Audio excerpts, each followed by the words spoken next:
Good afternoon class. बेटा आप लोगों का क्लास लेते समय जूम ऐप पर नेटवर्क की वजह से कुछ दिक्कत हो रही थी, इसलिए मैं अब आप लोगों की क्लास फिर व्हाट्सएप ग्रुप पर ले रही हूँ। इसके पहले हम लोगों ने मुंशी प्रेमचंद के जीवन से संबंधित कुछ प्रमुख बातों को और उनकी रचनाओं के बारे में जाना था। हमारे इस पुस्तक में मुंशी प्रेमचंद द्वारा लिखित नमक का दरोगा नामक कहानी, जो कि एक बहुत चर्चित कहानी है, आज हम लोग उसी कहानी के बारे में जानेंगे और पढ़ेंगे। इस कहानी का मुख्य उद्देश्य या इस कहानी की शिक्षा यह है कि हमें हर परिस्थिति में, चाहे जैसी भी परिस्थिति हो, कभी भी अपने कर्तव्य से हटना नहीं चाहिए। हमें पूरी ईमानदारी, कर्तव्यनिष्ठता के साथ अपना कार्य करना चाहिए। इस कहानी का मुख्य आधार भी यही है। आइए देखते हैं इस कहानी में मुंशी प्रेमचंद जी ने क्या कहा है। जब नमक का नया विभाग बना और ईश्वर प्रदत्त वस्तु के व्यवहार करने का निषेध हो गया, तो लोग चोरी छिपे इसका व्यापार करने लगे। जिस समय नमक का नया कानून बना था, नया विभाग बना था और ईश्वर के द्वारा प्रदान की गई वस्तु का व्यापार करने पर रोक लगा दिया गया, उस समय कुछ व्यापारी चोरी छिपे इसका व्यापार करने लगे। वे लोग अनेक प्रकार के छल प्रपंचों, सूद के माध्यम से, घूस के माध्यम से, चालाकी से, विभिन्न प्रकार के सही गलत कानूनों के आधार पर नमक का व्यापार करने लगे। अधिकारियों के पौबारा थे। नमक के विभाग में जो भी अधिकारी थे और वे लोग बहुत ही फ़ायदे में रहते थे, क्योंकि इस विभाग में ऊपरी आमदनी अधिक थी। पटवारी भी सर्वसम्मानित पद छोड़कर इस विभाग की बरकंदाजी करते थे, अर्थात जो पटवारी लोग थे, जो लेखपाल थे, वो भी अपने उस सम्मानित पद को छोड़कर नमक के विभाग में दरोगा का पद पाने के लिए लालायित रहते थे और प्रयासरत रहते थे। उस समय के जो वकील थे, उनका मन भी दरोगा के पद को पाने के लिए लालायित रहता था। यह वह समय था जब अंग्रेजी शिक्षा और ईसाई मत को लोग एक ही वस्तु समझते थे। उस समय फारसी का प्राबल्य था। प्राबल्य मीन्स बहुलता थी। जिस समय नमक का विभाग बना, नमक का नया कानून बना, उस समय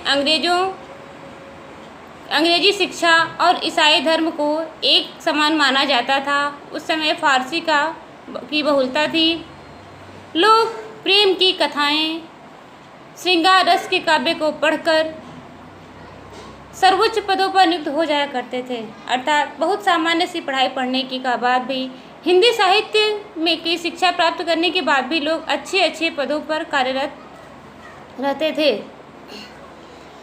मुंशी बंशीधर ने भी जुलेखा की विरह कथा समाप्त करके मजनू और फरहाद की प्रेम वृत्तांत को, नल और नील की लड़ाई और अमेरिका के आविष्कारक से अधिक महत्व की बातें समझते हुए रोजगार की खोज में निकले, अर्थात विभिन्न प्रकार की की कथाओं के बारे में को पढ़ करके, इतिहास को पढ़ करके मुंशी बंशीधर भी अपने लिए नौकरी की तलाश में निकले। उनके पिताजी एक अनुभवी व्यक्ति थे, क्योंकि वो बंशीधर से अधिक दुनिया देखे थे।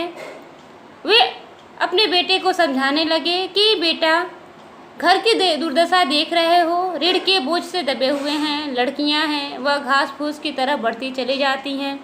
मैं कगारे पर का वृक्ष हो रहा हूँ, न मालूम कब गिर पड़ूँ। अब तुम ही घर के मालिक मुख्तार हो, नौकरी में ओहदे की ओर ध्यान मत देना, यह तो पीर का मजार है। निगाह चढ़ावे और चादर पर रखनी चाहिए। ऐसा काम ढूंढना जहाँ कुछ ऊपरी आमदनी हो, मासिक वेतन तो पूर्णमासी का चांद है जो एक दिन दिखाई देता है और घटते घटते लुप्त हो जाता है। ऊपरी आय बहता हुआ स्रोत है जिससे सबकी प्यास बुझती है। वेतन मनुष्य देता है, इसी से उसमें वृद्धि नहीं होती। ऊपरी आमदनी ईश्वर देता है, इसी से उसकी बरकत होती है। जब वंशीधर नौकरी की तलाश में निकलते हैं तो उनके पिताजी समझाते हैं कि बेटा, आप इस घर की दयनीय स्थिति को जानते हो, देख रहे हो। अपना घर परिवार ऋण के कर्जे के तले दबा हुआ है और घर की जो लड़कियां हैं वो बहुत ही तीव्रता के साथ बढ़ रही हैं। मेरी उम्र हो गई है, मैं वृद्ध हो गया हूँ, अर्थात मैं एक नदी के किनारे के वृक्ष के समान हो गया हूँ जिसका कोई ठिकाना नहीं कि कब वह वृक्ष गिर जाए, अर्थात मैं कब इस दुनिया को छोड़कर चला जाऊँ। अब तो तुम ही इस घर के मालिक हो और तुम ही इस घर को चलाने वाले हो। बेटा, जो भी नौकरी ढूंढना उसमें ध्यान देना कि ऊपरी आमदनी अधिक हो, क्योंकि ऊपरी आमदनी एक बहता हुआ स्रोत है जिसे पाकर के जो मनुष्य की आवश्यकताओं की पूर्ति करती है। बेटा, आप ओहदेव की तरफ ध्यान मत देना, अर्थात किस पद पर आपकी नियुक्ति हो रही है वह महत्वपूर्ण नहीं है, बल्कि महत्वपूर्ण यह है कि आपको ऊपरी आमदनी कितनी मिलती है। क्योंकि मासिक वेतन जो है वो पूर्णिमा के चांद की तरह है जो महीने में केवल एक बार दिखाई देता है और धीरे धीरे विलुप्त हो जाता है, किंतु ऊपरी आय एक बहता हुआ स्रोत है जो कभी नहीं घटता। मुंशी बंशीधर के पिताजी का कहना है कि वेतन मनुष्य जी देता है, इसलिए उसमें वृद्धि नहीं होती है और ऊपरी आमदनी ईश्वर देता है, इसलिए उसमें हमेशा बढ़ोतरी होती रहती है। बेटा, तुम स्वयं विद्वान हो, तुम्हें क्या समझाऊं। इस विषय में विवेक की आवश्यकता है। मनुष्य को देखो, उसकी आवश्यकता को देखो और अवसर को देखो, उसके उपरांत जो उचित समझो करो। गरज वाले आदमी के साथ कठोरता करने में लाभ ही लाभ है, लेकिन बेगरज को दाव पर पाना जरा कठिन है। इन बातों को निगाह में बांध लो, यह मेरी जन्म भर की कमाई है। और अपने बेटे को समझाते हुए कहते हैं कि बेटा, तुम तो खुद ही विद्वान हो, समझदार हो, तुम्हें समझाने की आवश्यकता नहीं है। समय और अवसर के अनुसार कार्य करना और किसी प्रकार का कोई ऐसा कार्य न करना जिससे तुम्हें या हमारे परिवार को कोई हानि हो। इस उपदेश के बाद पिताजी ने आशीर्वाद दिया। वंशीधर आज्ञाकारी पुत्र थे। ये बातें ध्यान से सुनी और तब घर से चल पड़े। इस विस्तृत संसार में उनके साथ धैर्य अपना मित्र, बुद्धि उनकी पथ प्रदर्शक और आत्मावलंबन ही अपना सहायक था। लेकिन बच्चे सुकून से चले जाते थे। जाते ही जाते नमक विभाग के दरोगा पद पर प्रतिष्ठित हो गए। वेतन अच्छा और ऊपरी आय का भी ठिकाना ही न था। वृद्ध मुंशी को सुख संवाद मिला तो फूले न समाये। महाजन कुछ नरम पड़े।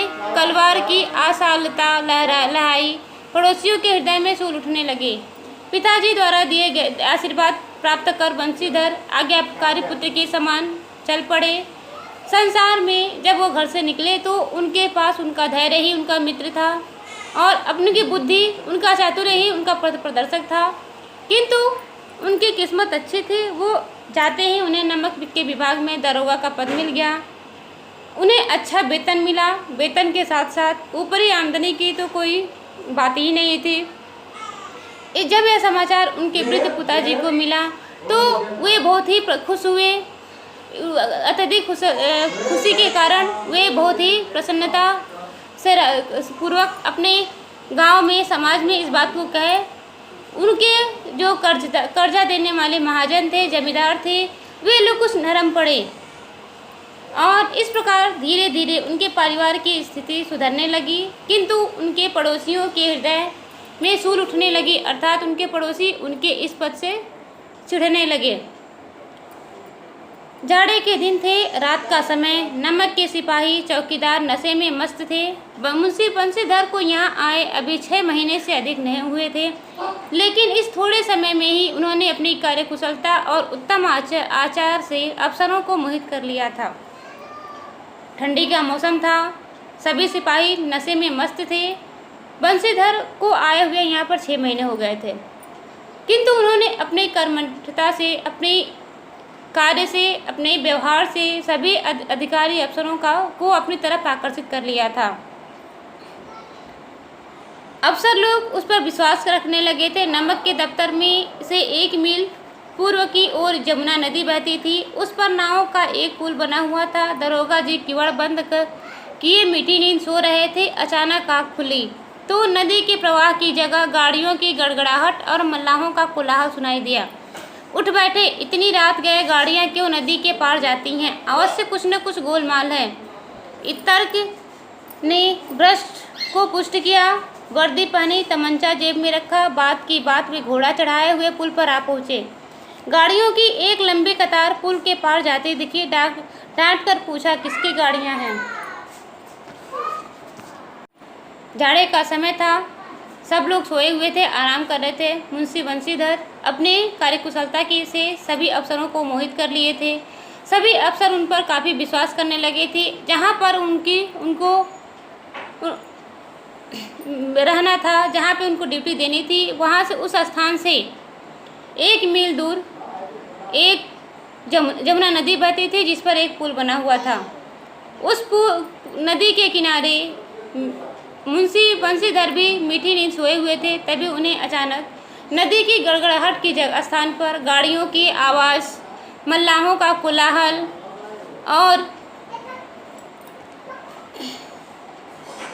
गाड़ियों की नदी के उस पार उतारने की आवाज़ सुनाई दी। इस पर उन्होंने विचार किया कि अवश्य ही कुछ न कुछ गड़बड़ है।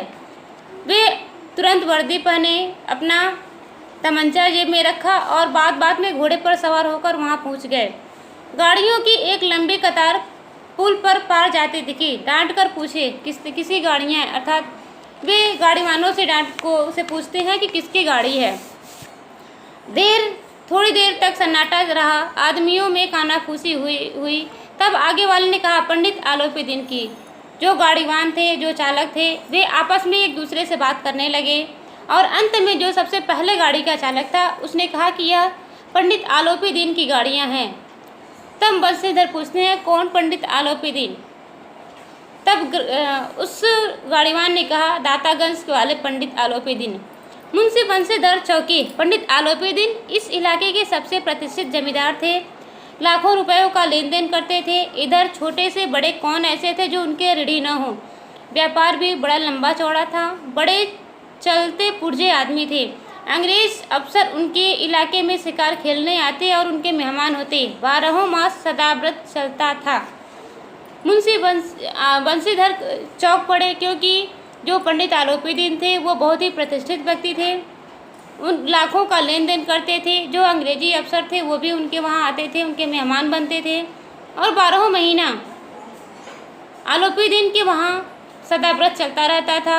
छोटे बड़े सब लोग उनके ऋणी थे, उनके कर्जदार थे। तब उनसे बंशीधर ने पूछा, गाड़ियाँ कहाँ जाएंगी? उत्तर मिला, कानपुर। उन्होंने चालक से पूछा कि ये गाड़ियाँ कहाँ जा रही हैं? चालक ने कहा, कानपुर जा रही हैं। इस पर उन्होंने पूछा कि इन गाड़ियों में क्या है, इसमें क्या रखा गया है? चारों तरफ सन्नाटा छा गया। तब दरोगा साहब को अर्थात बंशीधर को कुछ संदेह हुआ। उन्होंने तुरंत गाड़ी के पास पहुंचा और उत्तर न पाकर तेज आवाज़ में बोले, क्या तुम सब गूंगे हो गए हो? हम पूछ रहे हैं इसमें क्या लदा है। इस बार भी उन्हें कोई उत्तर नहीं मिला और जब उन्हें किसी प्रकार का उत्तर न मिला तो वे स्वयं गाड़ियों के पास गए और गाड़ियों पर लदे बोरे को टटोला तो उनका भ्रम दूर हुआ, क्योंकि उन बोरियों में नमक भरा पड़ा था। नमक के ढेले थे, अर्थात नमक के टुकड़े भरे गए थे।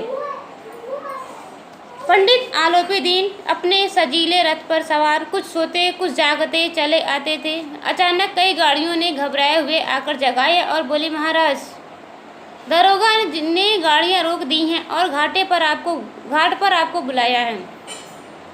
तभी पंडित आलोपीदीन सुख की नींद में सोए हुए थे और रथ पर सजे हुए रथ पर चढ़कर आ रहे थे, नींद में थे। तभी एक गाड़ीवान जो काफ़ी घबराया हुआ था, उन्होंने आकर पंडित आलोपीदीन को जगाया और कहा कि महाराज, दरोगा ने हमारी गाड़ियों को रोक लिया है और आपको घाट पर बुला रहे हैं। पंडित आलोपीदीन का लक्ष्मी जी पर अखंड विश्वास था, अर्थात धन पर पंडित आलोपीदीन पूर्ण रूप से विश्वास करते थे। उनका मानना था कि लक्ष्मी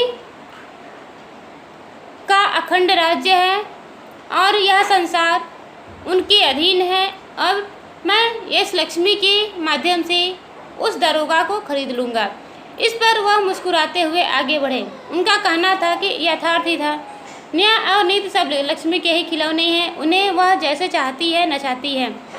लेटे ही लेटे गर्व से बोलो, चलो हम आते हैं। यह कहकर पंडित जी ने बड़ी निश्चितता से पान के बीड़े लगवाए कर खाए, फिर लिहाफ ओढ़े और दरोगा के पास आकर बोले, बाबूजी आशीर्वाद कहिए, हमसे ऐसा कौन सा अपराध हुआ कि गाड़ियाँ रोक दी गई? हम ब्राह्मणों पर तो अपनी कृपा दृष्टि रहनी चाहिए, आपकी कृपा दृष्टि रहनी चाहिए। बंसीधर रुखाई से बोले, सरकारी हुक्म।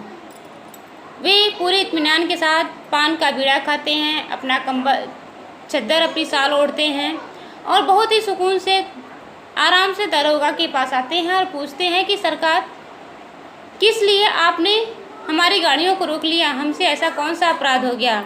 इस पर बंसीधर काफ़ी रूखे स्वर में, तेज स्वर में बोले कि सरकारी हुक्म है, ये गाड़ियाँ आगे नहीं बढ़ सकती। पंडित आलोपीदीन ने हंसकर कहा कि हम सरकारी हुक्म को नहीं जानते, न सरकार को, हमारे सरकार तो आप ही हैं, हमारा और आपका तो घर का मामला है, हम कभी आपसे बाहर हो सकते हैं। जब बंसीधर ने कहा कि सरकार का हुक्म है, तब पंडित जी ने कहा कि हम तो किसी सरकार को नहीं मानते, सरकार के किसी हुक्म को, किसी आदेश को, किसी नियम को नहीं मानते। हमारे सरकार तो आप हैं, हमारा और आपका तो घर का मामला है, अर्थात हमारे तो घरेलू रिश्तेदारी है। हम आपसे कभी बाहर नहीं हो सकते, अर्थात आपको बिना बताए, आपको बिना कमीशन दिए हम कोई कार्य नहीं कर सकते। आपने बिना बेवजह ही कष्ट उठाया है, यह तो नहीं हो सकता कि इधर से जाएं और घाट के देवता को भेंट न चढ़ाएं। अर्थात उनके कहने का ऐसा यह था कि यदि मेरी गाड़ियाँ पुल पार कर रही थी तो आपका हिस्सा आपको बिना दिए हम नहीं जाते, आपने गाड़ियों को बेवजह ही रोक लिया। बंसीधर पर ऐश्वर्य की मोहिनी बंसी का कुछ प्रभाव न पड़ा, किंतु आलोपीदीन द्वारा दिए गए लालच का या धन का बंसीधर के ऊपर कोई प्रभाव नहीं पड़ा और उनके अंदर ईमानदारी का एक नया अलग ही जज्बा था। वे और भी कड़े स्वर में बोले, हम उन नमक हरामों में से नहीं हैं जो कौड़ी पर अपना ईमान बेचते फिरते हैं। अर्थात बंसीधर कहे कि मैं घूसखोर नहीं हूँ, रिश्वत लेने वाला नहीं हूँ, मैं उन लोगों जैसा नहीं हूँ जो अपने देश के साथ गद्दारी करते हैं और मैं अपने ईमान को चंद पैसे के लिए नहीं बेच सकता। अर्थात मैं इन गाड़ियों को नहीं ले जाने दूंगा और अब मैं आपको अपनी हिरासत में लेता हूँ, मैं आपको गिरफ्तार करता हूँ। आपको कायदे के अनुसार, कानून के अनुसार चलना होगा। बस मुझे अधिक बातों की फुर्सत नहीं है। जमादार बदलू सिंह, तुम इन्हें हिरासत में ले लो, मैं हुक्म देता हूँ। इस प्रकार बंसीधर अपने सिपाही को आदेश देते हैं कि बदलू सिंह नामक सिपाही था, जिसे वो कहे कि बदलू सिंह तुम इन्हें हिरासत में ले लो, यह मेरा आदेश है। बेटा इसके बाद हम लोग इसके अगला भाग अगले वीडियो में पढ़ेंगे। धन्यवाद।